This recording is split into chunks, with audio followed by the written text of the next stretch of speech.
కీలక పాత్ర. కానీ ఒకటి ఇప్పుడు ఆళ్ళనాని రాజీనామా రేపొద్దున ఇంకొకరు రాజీనామాలు అయితే ఉంటాయి అనేదే.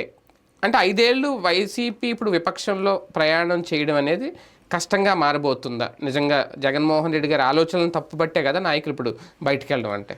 ఎవరు తప్పట్లేదు, ఆళ్ళనాని ఓపెన్గా చెప్పకపోయినా అనవసరం కదా. ఇప్పుడు నాకు అనిపించింది వెళ్ళినటువంటి వాళ్ళు అవతల ప్రెషర్ని తట్టుకోలేకపోతున్నారు. ఇప్పుడు వీళ్ళ అనుచరుల మీద దాడులు, లేకపోతే వ్యాపారాలు లాక్కోడాలు ఈ చేస్తున్నప్పుడు ప్రతి ఒక్కదానికి వీళ్ళు ఏం చేస్తారు. కాబట్టి శాంతం నేనే రాజకీయ సన్యాసం చేసేస్తున్నానులే అంటే ఇతను జోలికి అటువైపు బెదిరింపు ఉంది కాబట్టి ఇంక ఇటువైపు బుజ్జగింపు ఉండదా? ఇంకేం బుజ్జగిస్తారు? ఇప్పుడు పోరాట యోధుడు అనేవాడు వాడు నిలబడాల గ్రౌండ్లో. ప్రతిదానికి బుజ్జగించితే ఆడు కొట్టాడా పర్లేదులే అబ్బా అని చెప్తాడా జగను? ఫర్ ఎగ్జాంపుల్ అవతలోడు ఒకటి దాడి చేస్తున్నాడు, ఇప్పుడు తాడిపత్రిలోనే ఉంది కేతిరెడ్డి. భయపడేవాడికి సపోర్ట్ అవసరం ఉండదా? బయట సపోర్ట్ అడుగు, నువ్వు సపోర్ట్ అడగట్లేదుగా. ఇవ్వద్దా? సుబ్బారాయుడికి జరిగితే పరిగెత్తలేదా? రషీద్కి జరిగితే పరిగెత్తలేదా?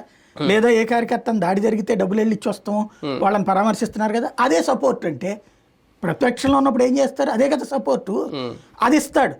అంతేగాని ఏం జరగదులే అని అవతలని కొట్టేసి ఆపుతాడా? వీళ్ళు ఏం ఎక్స్పెక్ట్ చేస్తున్నారు, మన జోలికి రాకుండా ఉంటారులే అంటే ఒక లీగల్ సపోర్ట్. ఇక్కడ అసలు తప్పేంటి, లీగల్ సపోర్ట్ ఆల్రెడీ ఇస్తున్నారు. ప్రతి జిల్లాకి లీగల్గా ఒక టీముని పెట్టేశారు.